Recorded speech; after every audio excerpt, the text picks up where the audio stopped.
Hey everybody, how are you? I just had I just had a few things on my mind, and so I live here in Orlando, Florida, and we just had this huge tragedy, and we're all trying to get through it, and we're getting through it as best we can, and with the help of our friends and family members and loved ones. And we had such a wonderful outpouring of support from around the world. Such an outpouring of love from around the world, from everybody, from Adele, people in New York, people in London. They're doing so many wonderful things.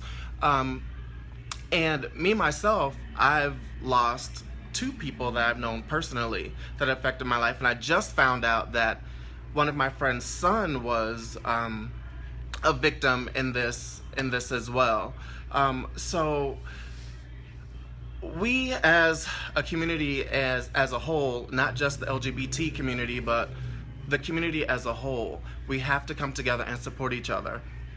And one of the things that has really been hurting me is seeing these horrible comments, or friends telling me that they're reading horrible comments from us Christians. And whether you believe in homosexuality or not, this really has nothing to do with it. Sexuality has nothing to do with that vicious act that just took place here in Orlando. So if you are saying, well, they deserved it, they were gay, they were that is hurtful. Someone lost a son, someone lost a wife, someone lost a husband, someone lost a child. It could have been your son, it could have been your daughter, it could have been your niece, nephew, it could have been a friend of yours, a coworker. You never know who frequents these places.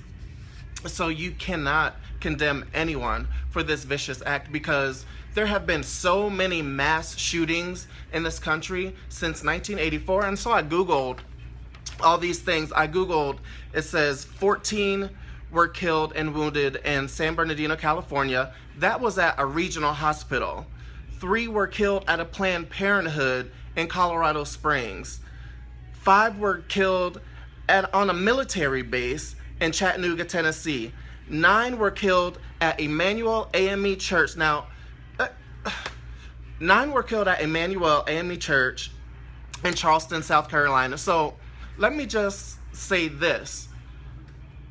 That man that went into the AME church, he actually prayed with them first. This man in that AME church went in there, he prayed with these people, he prayed with these Christians, he prayed with these saints. They welcomed him into their church. They welcomed him into their church with loving arms.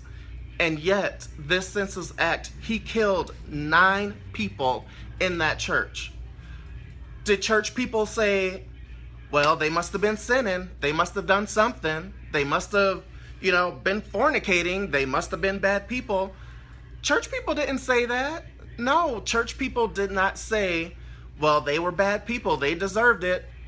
Gay people didn't say those Christians must have been bad. Nobody said that. The only thing that the world did was show an outpouring of love, because bullets have no name, bullets have no gender, bullets don't care. They gonna kill whoever they come in contact with. So 12 people were killed on a Navy base, again in Washington, D.C. 27 children were killed at the Sandy Hook Elementary School in Connecticut. What are Christians saying about that? Were the kids bad? Were they abomination? Were they, speaking back to their parents? Why were those children at Sandy Hook Elementary School killed? 27 of them were shot. I don't understand I really don't understand why people have to say these horrible things. 12 people were killed in a movie theater. They're just random people. Random people have been killed, from theaters to churches to schools to military bases and to now a nightclub. You just have to show love and compassion. Christ wanted us to be just to love one another. That's it. Nobody's perfect. I'm not perfect. I am way far from perfect. But of all these things, love. Now, I grew up in church. I grew up in an AME church. I grew up in a Pentecostal church. So I know what the Bible says about homosexuality. I know what the Bible says about a lot of stuff. I know what Leviticus, Corinthians, and Romans says, and Proverbs. I know what the Bible says. I also know that the Bible says in Deuteronomy that women shouldn't wear men's garments. The Bible says lying lips are an abomination. The Bible also tells us a whole list of things not to eat. It says we shouldn't eat catfish. It says we shouldn't eat lobster. It says we shouldn't eat crab. The Bible says we shouldn't eat shrimp. The Bible says we shouldn't eat mussels. The Bible says we shouldn't eat clams or oysters. Paul says that women shouldn't teach. It shouldn't teach or have authority over men. The Bible says so many things. There are people who don't believe that Jonah was in the belly of the whale. People believe that that was just, they don't take the Bible literally, they take it figuratively.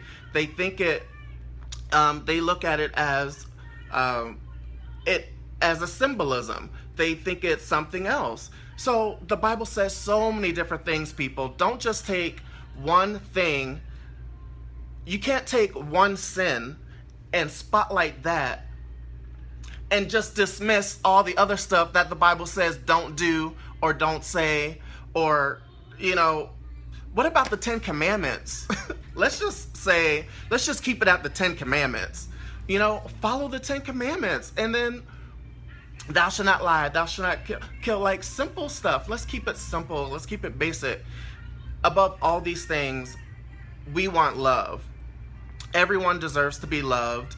Everyone deserves to have a hug. Everyone deserves to live the full, true life. And nobody should be torn down. Whether you're Muslim, whether you're Jewish, no matter your race, creed, or color, everyone deserves to be and feel loved. People are in need and are searching right now for love and compassion. People are going to church, and then for them to go to church and people condemning them at this time of need is awful. So one thing that I can say is that you know, my pastor reached out and he said basically, you know, if you need anything, let me know. And one of the greatest things he said was love conquers all. And it's so true. Love does conquer all. You have to have love. You don't have to agree with someone's lifestyle to show compassion and genuineness and caring. When I saw the news and there was lines wrapped around the corner, hundreds of people donating blood. Last night at the vigil, I got there late because I'm always late. Got there late, but there were thousands of people there. It was amazing. So if you really call yourself a Christian, if you really call yourself Christ-like, if you're a prophetess or an apostle or a deacon or a pastor, choose your words wisely in this grieving, horrible time for people, because you don't know who you're turning away from the church and from loving God, because it could be your fault. They read your comment and now they're like, well, I ain't going to church. I ain't going. Why would I go to church if they're saying my brother deserved to die? Like, I don't understand. So that's all I had to say. I didn't want to really go live and say this, but I felt like it had to be done just so that I could sleep better. And I had to take a sleeping pill last night. It's just too much going on.